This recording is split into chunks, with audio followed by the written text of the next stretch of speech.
prazer estar com vocês aqui mais uma manhã, né? Trazendo um pouquinho de conhecimento, tanto para mim quanto para aqueles que estão presentes com a gente, né? Na oportunidade de falar aí sobre uma coisa que é tão falada dentro das casas espíritas e que a gente ainda tem tanta dificuldade, que é a dita da caridade. A gente ouve tanto sobre a prática da caridade, como ela deve ser feita. Mas será que a gente tem praticado a caridade nos seus exatos termos, no que os textos bíblicos e as condições evangélicas trazidas por Jesus colocam para a gente? Será que a gente tem atendido aquilo que é colocado por Jesus, aquilo que nos foi ensinado por Ele, através dos seus ensinamentos? A gente vai tentar entender hoje, né? Então a gente traz aí o que seria, né? O que seria a caridade, né? Qual é o conceito de caridade? A palavra caridade, né? Para a gente começar a entender um pouquinho mais sobre o assunto, ela, num primeiro momento, ela vem do latim, né, da palavra caritas, e que ela deriva, né, na palavra amor. Só que a gente tem hoje uma concepção muito equivocada do que seria a caridade, né? A gente tem a concepção de que caridade seria uma condição apenas paternalista ou associa a caridade a uma questão de esmola, né? Dar aquilo que sobra. E não é exatamente isso que é o conceito de caridade que Jesus trouxe para a gente.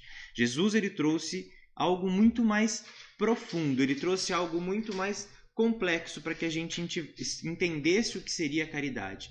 E ele fala para a gente que caridade é o quê? É o ato do amor despido de qualquer ambiguidade, né? Despido de qualquer mau sentimento, né? Ambiguidade, nesses termos, ele fala o quê? Que é esses sentimentos muito nossos devido à nossa condição espiritual do momento, né? Ele fala também para a gente que caridade ele é um estímulo à justiça, porque ela faz com que a justiça seja compreendida e seja efetivamente entendida, né? E nos traz uma questão de ordem também, né? Por que uma questão de ordem? Porque ela faz com que tenhamos paciência para aceitar as vontades de Deus. Então, tudo isso são partes do que seria a caridade, né?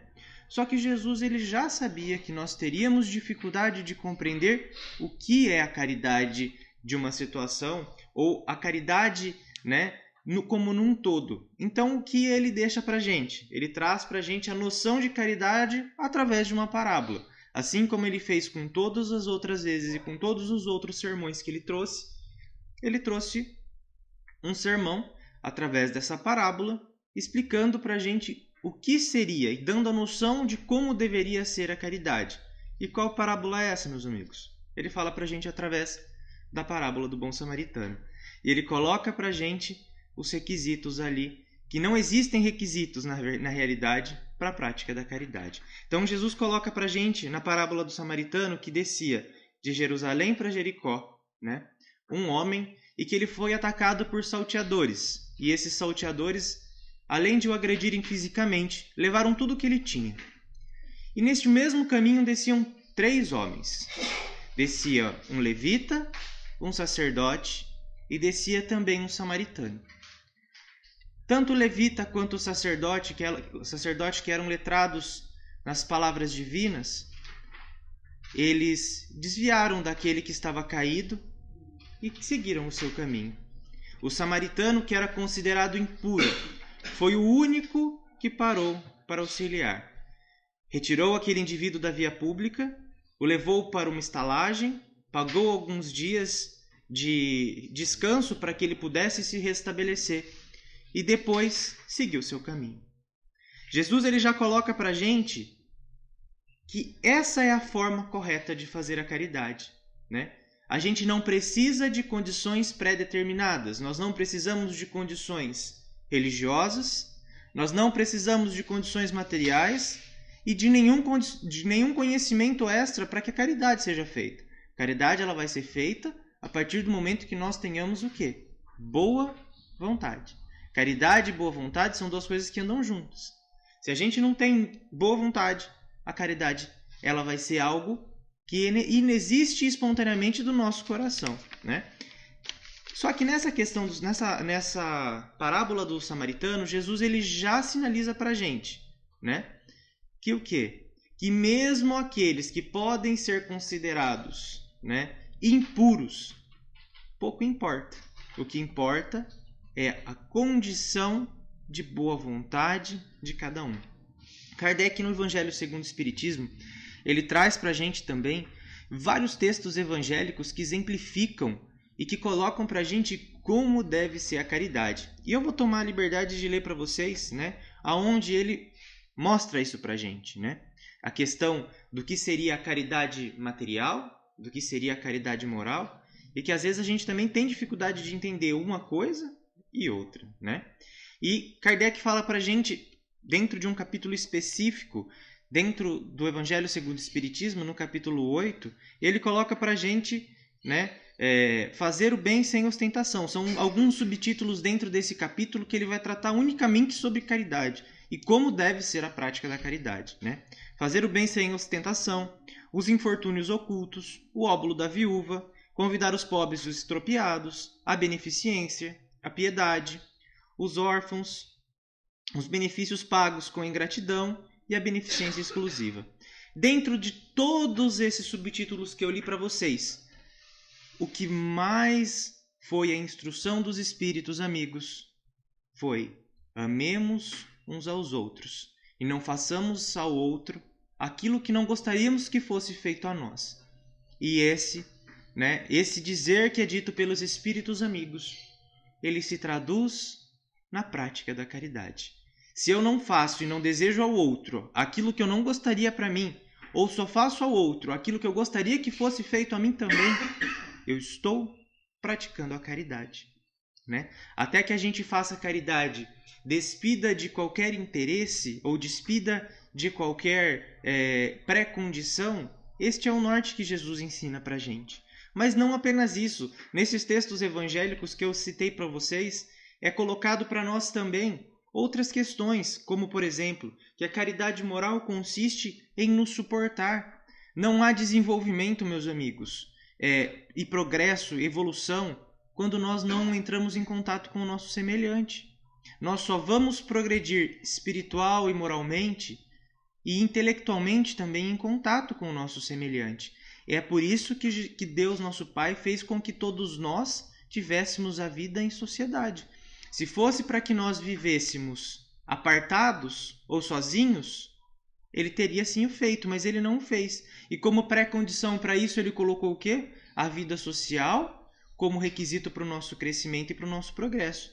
Então nós devemos o quê? Suportar uns aos outros, né? O quê? Calando quando um tolo começa a falar. E é isso que fala nesse texto evangélico que eu cito para vocês. Quando aquele que nós consideramos um tolo começa a falar, a primeira coisa que a gente faz, devido à nossa condição atual, é o quê? Rebater. Isso é muito natural de nós, seres humanos. É muito difícil aquele que nos tempos atuais consegue calar. É nosso instinto. Num primeiro momento, o que a gente faz? Toma cá, dá lá, né? Toma lá, dá cá. Então, assim, bateu, tomou. E, na verdade, não é isso que Jesus coloca pra gente. Ele coloca a caridade como o quê? Como calar, né? Quando Jesus fala dar a outra face, não é, né, que nós nos sujeitemos ou que nós simplesmente nos calemos por nos calar, mas que nós compreendemos que o nosso silêncio, na realidade, vai ser mais benéfico para nós e para aquele outro que está cometendo o ato, né, contra nós. Ou que, na realidade, ele não comete o ato contra nós, ele comete o ato contra ele mesmo. Não fazemos nada contra o nosso semelhante. Nós fazemos contra nós. Por quê? Porque está na lei de ação e reação. Tudo que nós fazemos a nós, tudo que nós fazemos ao nosso próximo, é diretamente feito o quê? Somos nós que vamos colher as consequências dos nossos atos, não é o nosso próximo. Ele pode ser, num primeiro momento, num imediato momento, ser atingido. Mas se ele tiver a compreensão de que aquilo não é feito contra ele, como Jesus coloca aqui, na passagem dele no Evangelho, ele vai ter a compreensão de quê? De que não foi feito contra ele. E sim feito o quê? Contra Deus, contra aquele indivíduo efetivamente que está cometendo o ato, né? Só que a gente tem que entender, né? E a gente tem essa dificuldade de compreender que existem caridades materiais e caridades morais, né? É complicado a gente entender a diferença entre uma coisa e outra. E que a caridade não consiste unicamente no emprego das nossas finanças, da nossa condição financeira para auxiliar o nosso próximo. Muito pelo contrário, né? A caridade, ela vai muito além do que a gente empregar recursos financeiros, do que dar um pouco daquilo que a gente tem, né? E no que consiste a aplicação da caridade, né? A caridade, ela consiste no quê? Nos nossos pensamentos. Como assim nos nossos pensamentos? A gente pode orar pelo nosso semelhante, pedir a Deus que atenda às necessidades dele, para que ele consiga compreender e aplicar as leis de Deus. Estou agindo com caridade, através do meu pensamento, pedindo para que meu irmão seja atendido. E o quê? Exercitando a caridade através do nosso pensamento. Mas a caridade também, meus amigos, ela pode ser através das palavras. Como através das palavras? Dar ouvido e consolar aquele que está, né, em uma situação aflitiva, faz com que nós empreguemos aí, né, o auxílio, que é tão falado no Evangelho de Jesus. Auxiliai ao vosso próximo. E praticando isso, nós estamos praticando a caridade também. Quantos daqueles não nos procuram, às vezes para desabafar, e na correria do dia a dia a gente negligencia a condição do nosso próximo. A gente tem que ter a convicção, e tem que ter isso na nossa mente, que se foi permitido que se aquele próximo viesse até nós, pedindo auxílio através das nossas palavras, ou que seja do nosso ouvido, é porque um objetivo tem, né? Ninguém vem a nós ao acaso. Se ele veio, é porque nós temos a condição de dar uma palavra. E se nós entendermos que não temos a condição de nada dizer, para acrescentar e para aliviar o sofrimento daquele nosso irmão, é melhor que nós nos calemos e apenas escutemos. Damos a eles apenas o nosso ouvido, para que eles sejam o quê? Para que eles se sintam aliviados da necessidade do falar. E como nós também praticamos a caridade, meus amigos? Através das nossas ações. Mas como através das nossas ações, né? E aqui emprega tudo. Emprega o doar o nosso tempo, os nossos recursos financeiros, a nossa boa vontade e tudo que é correlato ao agir, de todas as formas como nós vamos seguindo. Então, exatamente esses 3 pontos que Jesus coloca para a gente que nós podemos sim praticar a caridade, seja ela moral, seja ela espiritual, e de várias formas que forem. Não tem um único meio para a prática da caridade, né? A gente tem muitas pessoas que ainda acreditam que a caridade está destinada unicamente à distribuição de recursos financeiros, e caridade é muito diferente a isso. Aquele irmão pode distribuir os seus recursos financeiros e não está sendo caridoso. São 2 coisas diferentes, né? E nos textos evangélicos, Jesus já coloca isso para a gente também. Por quê? Quando ele fala que o que dá a minha mão direita, a minha esquerda deve tampar, né? Se aquele que distribui recursos financeiros, que porque ele reencarnou com essa condição, né? E a gente já tem conhecimento necessário para entender isso. Ele o faz da forma como diz nesse ensinamento evangélico, dando com a mão direita e escondendo com a mão esquerda. Ele está entendendo o desígnio da caridade, né? Ele está entendendo os termos que Jesus nos ensinou a ser caridosos. Agora, se ele faz e ostenta aquilo que ele fez, ele está doando os recursos financeiros. É nobre também, mas não é caridade. Não é a caridade que Jesus ensina, né? Não é aquela caridade que é trazida no Evangelho, naqueles dizeres tão conhecidos por nós espíritas, que fora a caridade não há salvação, né? E por que Jesus diz pra gente que fora a caridade não há salvação? Porque a prática da caridade faz com que nós entendamos, que nós compreendamos e que nós consigamos aplicar as leis de Deus. Todas essas leis de Deus que são cravadas dentro de nós, né? Que somos filhos de Deus perfeitos e que fomos criados para o desenvolvimento. Então, quando a gente faz e consegue agir praticando a caridade, é o exercício e compreensão de todas as leis de Deus, que são trazidas no Livro dos Espíritos, no capítulo das leis morais, e que a gente consegue exercitar através da prática da caridade. Só que a gente consegue entender ainda, meus amigos, que o discípulo Paulo, na verdade, na primeira epístola de Coríntios, capítulo 13, versículo 1 a 7, versículo 13, ele nos explica que mesmo que eu tivesse o dom da profecia, soubesse de todos os mistérios, conhecesse profundamente a ciência, tivesse a fé que transborda as montanhas, distribuísse os bens para alimentar os pobres, se me faltasse caridade, tudo isso não me serviria de nada, né? Paulo, ele compreendeu efetivamente nessa carta que ele transmite aos Coríntios como deveria ser a prática da caridade. Ele, em contato com Jesus, conseguiu entender o que seria a caridade no seu mais simples termo, que é o quê? O amor. A transferência e a prática do amor despido de ambiguidade, como eu falei para vocês no começo, né?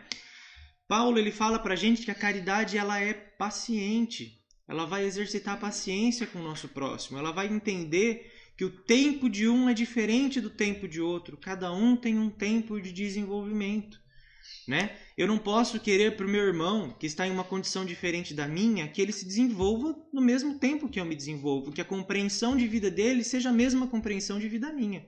Cada um dos filhos de Deus tem um tempo. E esse tempo foi dado por quem? Por Deus nosso Pai. Que ele nos concede o quê? O livre-arbítrio. E através desse livre-arbítrio ele dá o nosso tempo para o nosso crescimento, né?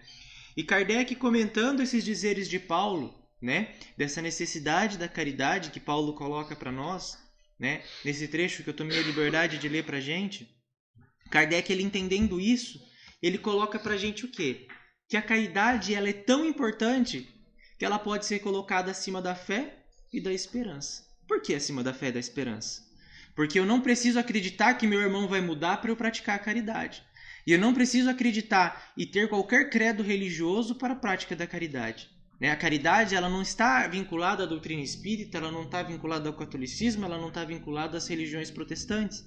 Muito diferente disso, ela está vinculada com o quê? Com o sentimento do amor. Tirando isso, gente, não tem a necessidade de ter nenhuma vinculação religiosa.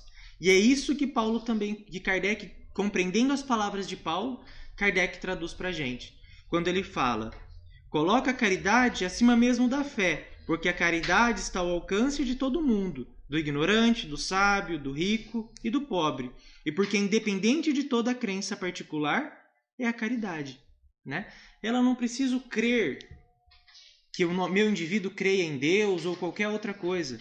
Cada um vai ter o seu tempo para acreditar, seja em uma fé ou em outra, ou em qualquer outra circunstância. Isso não importa. O importante é que a caridade seja a transmissão do sentimento de amor, despido de qualquer sentimento de recompensa ou qualquer sentimento que ambíguo. Muitos dos nossos irmãos, às vezes, no ato da prática da caridade, se esquecem um pouquinho, né? E acreditam que a caridade ela deva ser falada, deva ser dita, deva ser mostrada. E, na verdade, não há essa necessidade, como eu falei para vocês, né? A caridade, ela efetivamente ela é praticada quando a gente fala de caridade material, né? Do emprego dos nossos recursos financeiros. Que o que a minha mão direita dá, a minha esquerda tampa, né? E nessa questão, Chico traz para a gente um texto muito interessante, do qual ele exemplifica a desnecessidade de que a caridade seja feita com recursos financeiros e que ela possa ser feita de qualquer outra forma naqueles outros 3 pontos que eu trouxe para vocês e que a gente exemplificou através dos pensamentos, através das ações e através do quê? Do agir, né? Então eu vou tomar liberdade para ler um texto que foi psicografia de Chico e ele exemplifica muito bem essa condição, né? Ele fala que um sincero devoto da lei, exortado por determinações do céu ao exercício da beneficência, entretanto, vivia em pobreza extrema e não podia de modo algum retirar mínima parcela de seu salário para o socorro de seus semelhantes, né? Magoava-lhe o coração a impossibilidade de distribuir o agasalho e o pão com os famintos à margens da estrada. Reconheceu, todavia, que lhe era vedado o esforço na caridade pública empregando recursos financeiros, mas podia perfeitamente guerrear contra o mal em todas as circunstâncias na marcha da terra. Assim, passou a extinguir com incessante atenção todos os seus pensamentos inferiores, que lhe eram sugeridos quando em contato com pessoas interessadas na maledicência, retraía-se cortês e, em respondendo a alguma interpelação direta, recordava essa ou aquela pequena virtude da vítima ausente para que não retribuísse na mesma moeda. Se alguém diante dele dava pasto à cólera fácil, considerava a ira como enfermidade digna de tratamento e recolhia-se à quietude. Era tão fortemente minucioso que chegava a retirar detritos e pedras da via pública para que não oferecessem perigos aos transeuntes. Nessa posição, a morte buscou ao tribunal divino, onde o servidor humilde compareceu receoso e desalentado. Temia julgamento das autoridades celestes, quando de improviso foi aurelado por brilhante diadema, e porque indagasse em lágrimas a razão do inesperado prêmio, foi informado que a sublime recompensa se referia à sua triunfante posição na guerra contra o mal, e que se fizera valoroso empreiteiro. Nesse texto que eu tomei a liberdade de ler para vocês, meus amigos, esse irmão que ele não tinha condições financeiras para empregar qualquer caridade, que ele primeiramente entendia que a caridade era apenas a prática da entrega dos recursos financeiros. Só que ele, entendendo os textos evangélicos, mas ainda com dúvidas quanto à aplicação dos mesmos, ele faz o quê? Ele começa a guerrear contra o mal. Ele começa a o quê? A guerrear contra as mazelas dele mesmo e batalhar contra aquilo que o atrasava no seu progresso. E o que ele faz, meus amigos? Ele começa a praticar a caridade no seu mais sublime sentir, que é o quê? O amar. E ele faz o quê? Ele retira, um tempo para se destinar àqueles que precisam das palavras, ele evita revidar com as mesmas palavras com qual ele foi atacado, ele condiciona a todas as suas ações ao bem. Ele coloca as suas ações e os seus atos no agir de acordo com o que é a caridade no seu mais exato termo. Quando ele fala aqui, e a gente pode fazer uma interpretação extensiva, de retirar os detritos da via pública para que não sejam oferecidos perigos aos nossos irmãos. A gente pode entender também o quê? Como uma condição extra, ter um entendimento ampliado sobre esse pequeno dizer. Nos cabe também, meus amigos, aliviar de todas as formas que nós pudermos as dores dos nossos irmãos. E tem pedras nos caminhos de que só aquele irmão pode retirar. Mas, enquanto a nós, conhecedores das mensagens da Boa Nova, e tendo a compreensão do que é caridade, a gente pode auxiliar a se tornar o fardo do nosso irmão um pouquinho mais leve. Esse irmão, ele deixava o fardo do nosso irmão um pouquinho mais leve, retirando as pedras da via pública. Mas nós podemos utilizar todos os recursos que estiverem ao nosso alcance para fazer o fardo ser um pouquinho mais leve. Não importa da forma que seja, mas as pequenas ações é que mudam o todo e que vão transformando as condições que estão no caminho. Então, quando a gente fala de caridade material, quando a gente fala de caridade moral, a gente precisa entender a diferença de uma coisa e outra. A gente precisa compreender que existe caridade material, como ela deve ser praticada, que existe a caridade moral e como ela deve ser praticada.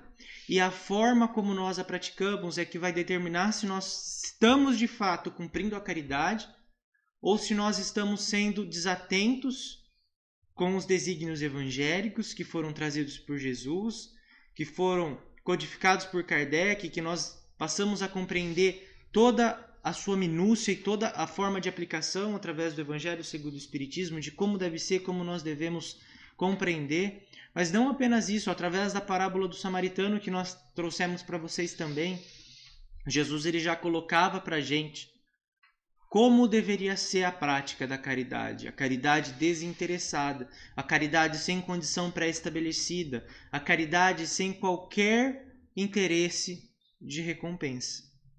Dessa forma, meus amigos, se nós estivermos atentos e se nós praticarmos a caridade dessa forma que é trazida por Jesus no seu Evangelho e que foi codificada por Kardec, nós conseguimos, meus amigos, efetivamente auxiliar o nosso próximo e entender o que? Como dito para vocês lá no começo, quando eu comecei a explanar sobre o assunto, que a caridade é o amor despido de qualquer ambiguidade.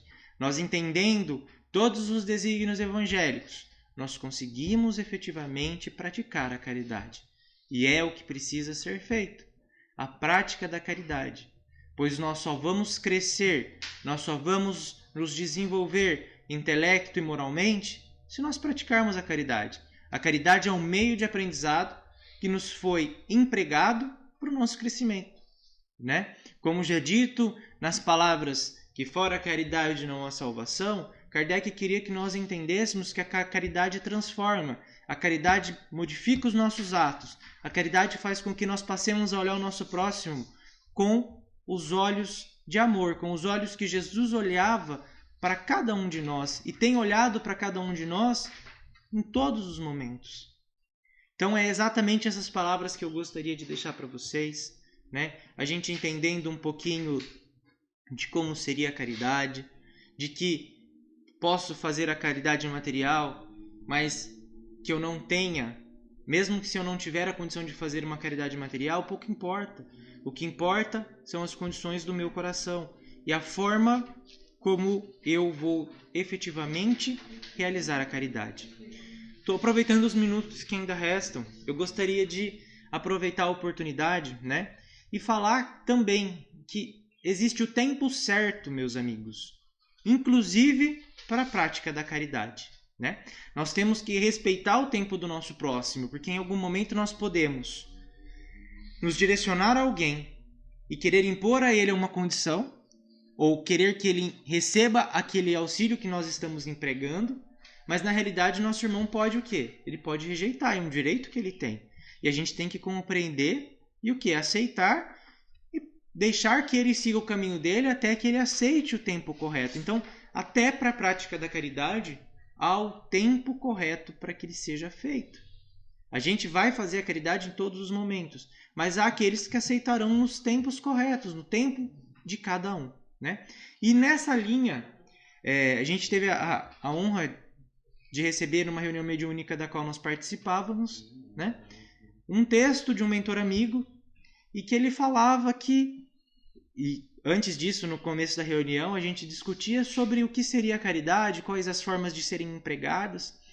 E esse mentor amigo, na manifestação que ele oportunamente veio a dar na reunião, ele colocou para a gente, né, muito humildemente, nas suas palavras, e que comoveram todo o coração de todos aqueles que ali estavam presentes, né, que havia o tempo certo para que a gente praticasse a caridade. Que haviam aqueles irmãos que precisavam o quê? Do peixe. Que não adiantava que nós dessemos a vara para aquele indivíduo que estava com fome, porque senão era perigoso que ele comesse a vara. E na realidade ele estava com fome de peixe. Então que a gente o quê? Empregasse sim a doação dos recursos materiais para que ele trabalhasse por conta própria, mas que aquele que tem fome fosse dado pão, fosse dado peixe, para que ele pudesse o quê? Sair daquela condição e depois buscar por conta própria o quê? Os subsídios para o seu próprio sustento. Então a gente tem que entender esse tempo dos nossos irmãos também. Às vezes nós muito criticamos, meus amigos, aqueles em que dependem da beneficência material dos próximos, de determinada irmão, de nós ou quem seja dos próximos. Mas na verdade, às vezes, na condição em que ele se encontra, ele não tem a condição de se ganhar a vara, como dito nas palavras do mentor amigo que se manifestou, de ir atrás do seu próprio sustento. Então, naquele momento é necessário que seja empregado a ele o quê? Que seja dado peixe.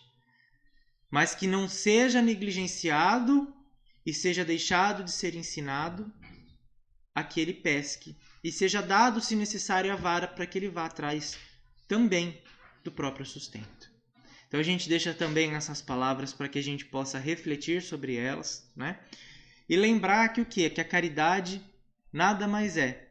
E volto a frisar pela terceira ou quarta vez, porque ela é que norteia tudo. É o amor, meus amigos. Caridade é o amor. É a prática do amor, despido de interesses, de sentimentos deletérios ou de sentimentos materiais. É a prática do amor, despida de qualquer ambiguidade. Nós aproveitamos a oportunidade para fazer uma singela homenagem às mulheres que se fazem presentes pelo seu dia, né? A gente sabe que nos dias atuais é muito difícil, né? As provas da maternidade, as provas de vir, né, encarnada nessa oportunidade como mulher. Mas nós precisamos nos lembrar que todos nós, que estamos hoje, inclusive nas condições, ora de masculinidade ou do sexo masculino, um dia viremos na condição feminina também, quem sabe numa próxima ou numa outra encarnação, pois esse corpo material e o que nós entendemos aí como sexo biológico faz apenas, né, morada neste mundo. Como nós já compreendemos, na pátria espiritual, a biologia ou o sexo não pouco importa, pois, como já dito no livro dos Espíritos, espíritos não têm sexo. Mas vinda nessa condição de femininidade, é todo digno esse dia especial de que as mulheres fazem jus hoje, no dia 8 de março, né? Para quê? Para que seja lembrado das dificuldades, das batalhas individuais de cada uma, de que às vezes, na maioria das vezes, cumulam atividades domésticas, atividades laborativas profissionais, cumulam a maternidade, né? E entre outras tantas condições, e que às vezes são negligenciadas. Quando eu falo da dificuldade nos dias atuais de ser mulher, são essas dificuldades dos dias atuais que nós verificamos, essas notícias tristes que são trazidas nos jornais, mas que fazem com que a função da mulher seja, né, ainda mais homenageada. Nós sabemos, por conta dos textos doutrinários que são trazidos, que a mulher é muito mais sentimental que o homem. Então, exatamente por conta disso, né, a mulher deve ter sim esse dia especial para ela, por conta de todas as conquistas que teve. Quando Kardec comenta com a gente a respeito de por que algumas regiões, né, e algumas agrupamentos sociais ainda tratavam as mulheres com diferença quanto ao homem. Ele, categoricamente, os espíritos responderam para ele, né, que era por conta de uma inferioridade que deixaria de existir, porque não havia diferença nenhuma entre ser homem ou ser mulher, né? E que a mulher nunca foi ou nunca era propriedade desse, daquele, mas sim que essa subjugação, por assim vamos dizer, ou esse controle que é exercido ainda em determinadas regiões, fazia parte da inferioridade moral e dos conhecimentos daquele povo, e que com o tempo isso deixaria de acontecer. E graças a Deus que isso acontece. Então, as palavras que nós gostaríamos de deixar, na verdade, são palavras de estímulo, né? Para que as mulheres continuem no seu caminho de bem, como dito nas palavras que foram lidas, que continuem efetivamente sendo essas mães amorosas, essas mães zelosas, e que transmitam o sentimento de amar, pois nós sabemos que as mulheres elas são muito mais dotadas dos sentimentos, da afetividade do que o homem, e que então possa fazer aí desta faculdade que Deus deu para o sexo feminino para transmitir o sentimento do amor, que foi um pouquinho do que nós falamos na palestra de hoje. Eu agradeço a atenção de todos vocês e essas são as palavras de hoje. Espero que tenha ajudado, que tenha trazido um pouquinho de conhecimento, que a gente possa entender e sair daqui, pelo menos entendendo e conseguindo, num primeiro momento, tentar exercitar a caridade da forma como Jesus coloca pra gente. Agradeço a atenção de todos vocês e fica para uma próxima oportunidade o convite aí. Obrigado.